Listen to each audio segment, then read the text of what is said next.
नमस्ते दोस्तों, आपका स्वागत है अपने चैनल सीकेस वॉइस पर। श्रीमद् भगवत गीता में लिखा है, आज हम कलयुग की भविष्यवाणी जानिए। कृष्ण की 4 और पुराणों की 17 खास बातें। ज्योतिष और पौराणिक ग्रंथों में युग का मान अलग अलग है। पौराणिक ग्रंथों के अनुसार 4 युग होते हैं, सत, त्रेता, द्वापर और कलि। कहते हैं कि कलियुग में पाप अपने चरम पर होगा। वर्तमान में कलिकाल अर्थात कलियुग चल रहा है। ग्रंथों में इस युग में क्या क्या होगा या घटेगा ये लिखा गया है। ये भी है कि इस युग में जब कहीं भी प्रलय होगा तो सिर्फ हरि कीर्तन ही उसे बचाएगा। आओ जानते हैं कि कलियुग के संबंध में ग्रंथों में क्या लिखा है। सतयुग में प्रतीकात्मक तौर पर धर्म के 4 पैर थे। सतयुग में मनुष्य की लंबाई 32 फीट अर्थात लगभग 21 हाथ बताई गई है। इस युग में पाप की मात्रा 0 विश्वा अर्थात 0% होती है। पुण्य की मात्रा 20 विश्वा अर्थात 100% होती है। राजा हरिश्चंद्र हुए थे। हरिश्चंद्र ने सत्य के लिए खुद के परिवार और अंत में खुद का बलिदान भी दे दिया था। त्रेतायुग में धर्म के 3 पैर थे। इस युग में मनुष्य की लंबाई 21 फीट अर्थात लगभग 14 हाथ बताई गई है। इस युग में पाप की मात्रा 5 विश्वा अर्थात 25% होती है और पुण्य की मात्रा 15 विश्वा अर्थात 75% होती है। इस युग में विष्णु का वामन और राम अवतार हुआ था। असुर राज बाली ने 3 पग में धरती दान कर दी, जबकि राक्षस राज रावण से सीता का अपहरण करने के बाद उन्हें छुआ तक नहीं। द्वापर में धर्म के 2 पैर ही रहे। इस युग में मनुष्य की लंबाई 11 फीट अर्थात लगभग 7 हाथ बताई गई है। इस युग में पाप की मात्रा 10 विश्वा अर्थात 50% होती है, जबकि पुण्य की मात्रा 10 विश्वा अर्थात 50% होती है। मतलब ये कि इस युग में आधे मनुष्य पापी और आधे पुण्यात्मा थे। इसी युग में महाभारत का युद्ध हुआ था। ये युद्ध धर्मयुद्ध ही था। कृष्ण ने धर्म की रक्षा की थी। कलियुग द्वापर में 2 पैर और अब कलिकाल में धर्म के पैरों का कोई नामो निशान नहीं है। धर्म अब पंगु बन गया है। इस युग में मनुष्य की औसत लंबाई 5 फीट 5 इंच अर्थात लगभग 3.5 हाथ बताई गई है। इस युग में धर्म का सिर्फ 1/4 अंश ही रह जाता है। इस युग में पाप की मात्रा 15 विश्वा अर्थात 75% होती है, जबकि पुण्य की मात्रा 5 विश्वा अर्थात 25% होती है। लेकिन वर्तमान में देखा जा रहा है कि कलिकाल अपने चरम पर है। ये जो 25% पुण्य की मात्रा बताई गई है, यह अब कहीं भी नजर नहीं आती है। महज 5% ही पुण्य कहीं बचा होगा। अब तो चारों तरफ पाप ही पाप नजर आता है। आओ जानते हैं कैसे। कलियुग का वर्णन कृष्ण की नजर में देखते हैं। कलियुग का वर्णन करते हुए श्री कृष्ण कहते हैं कि कलियुग में ऐसे लोगों का राज्य होगा जो दोनों ओर से शोषण करेंगे।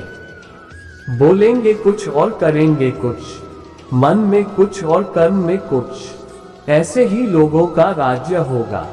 इसी प्रकार कलियुग में ऐसे लोग रहेंगे जो बड़े ज्ञानी और ध्यानी कहलाएंगे। वे ज्ञान की चर्चा तो करेंगे, लेकिन उनके आचरण राक्षसी होंगे। बड़े पंडित और विद्वान कहलाएंगे, किंतु वे यही देखते रहेंगे कि कौन सा मनुष्य मरे और हमारे नाम से संपत्ति या पद कर जाए। कलियुग का मनुष्य शिशुपाल हो जाएगा। कलियुग में बालकों के लिए ममता के कारण इतना करेगा कि उन्हें अपने विकास का अवसर ही नहीं मिलेगा। मोह माया में ही घर बर्बाद हो जाएगा। किसी का बेटा घर छोड़कर साधु बनेगा तो हजारों व्यक्ति दर्शन करेंगे, किंतु यदि अपना बेटा साधु बनता होगा तो रोएंगे कि मेरे बेटे का क्या होगा।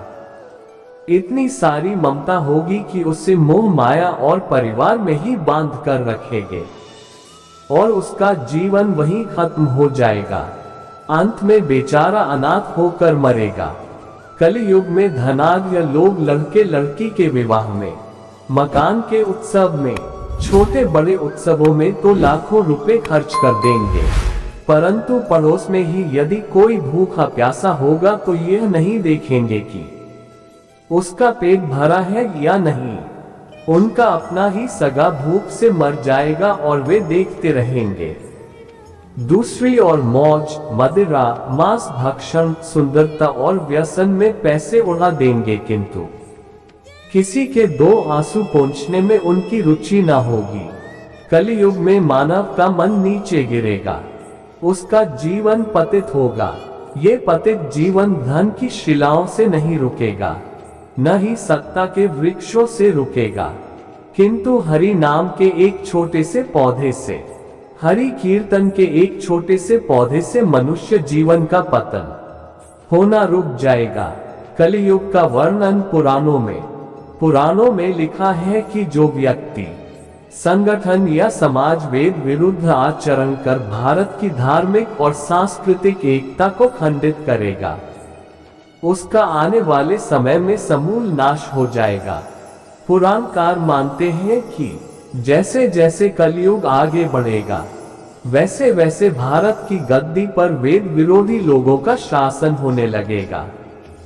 ये ऐसे लोग होंगे जो जनता से झूठ बोलेंगे और अपने कुतर्कों द्वारा एक दूसरे की आलोचना करेंगे और जिनका कोई धर्म नहीं होगा।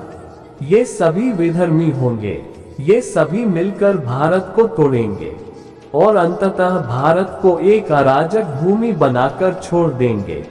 ज्यों ज्यों घोर कलयुग आता जाएगा, त्यों त्यों सौराष्ट्र, अवंती, अधीर, शूर, अर्बुद और माल देश के ब्राह्मणगण संस्कार शून्य हो जाएंगे तथा राजा लोग भी शूद्र तुल्य हो जाएंगे।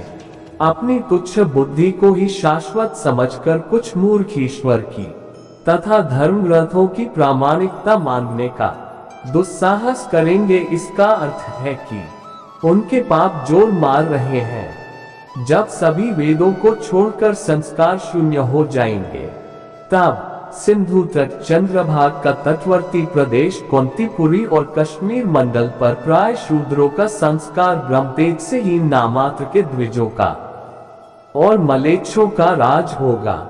सबके सब राजा राजनेता आचार विचार में मलेच्छ प्राय होंगे।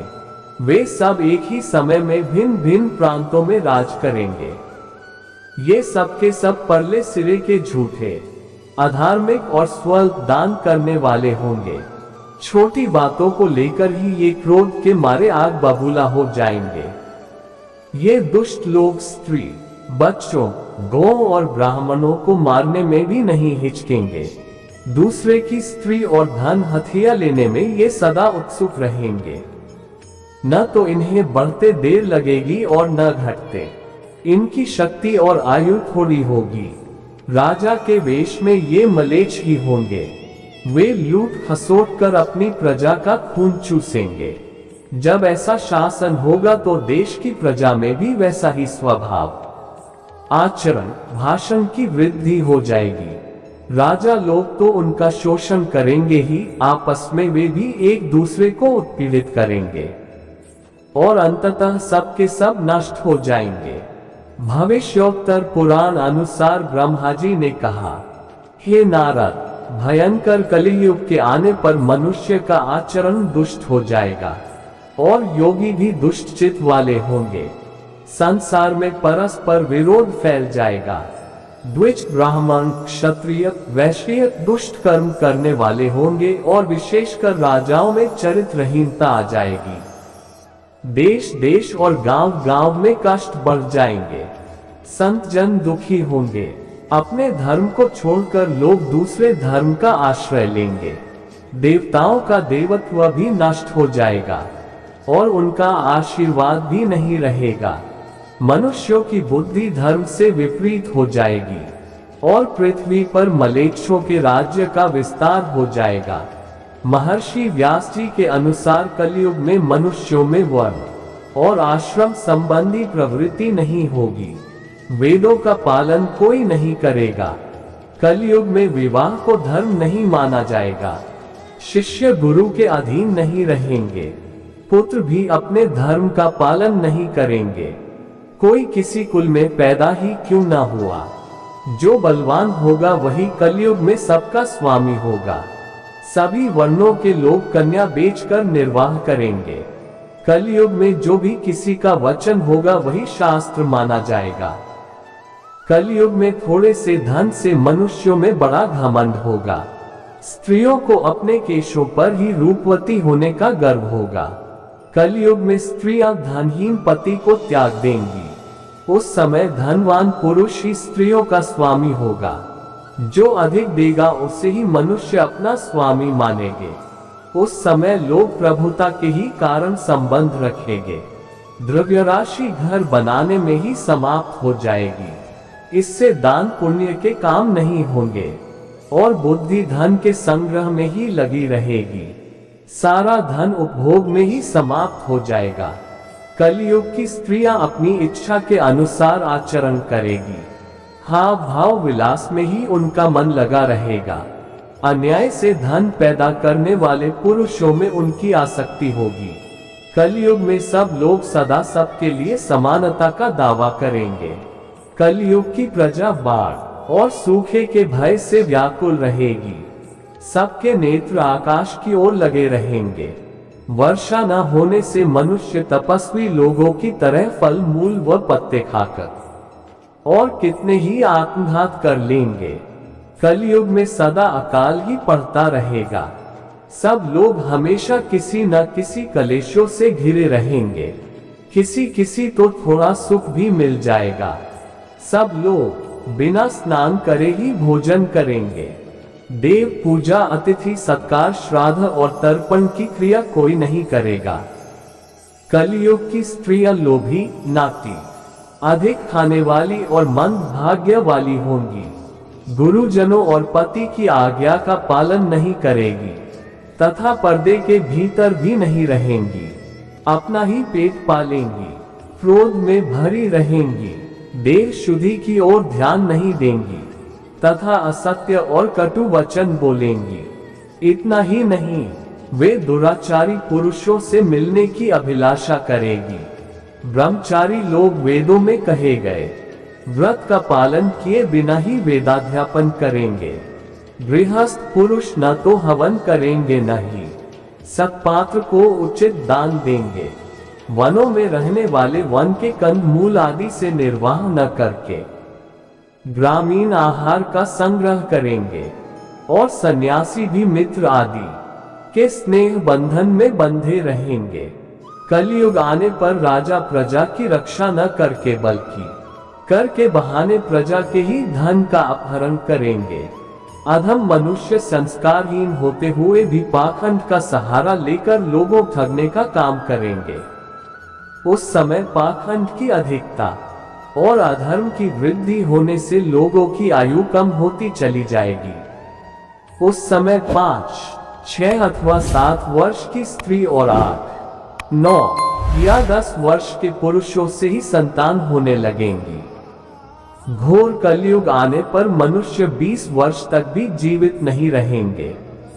उस समत लोग मंद बुद्धि, व्यर्थ के चिन्ह धारण करने वाले, बुरी सोच वाले होंगे। लोग ऋण चुकाए बिना ही हड़प लेंगे तथा जिसका शास्त्र में कहीं विधान नहीं है ऐसे यज्ञों का अनुष्ठान होगा। मनुष्य अपने को ही पंडित समझेंगे और बिना प्रमाण के ही सब कार्य करेंगे।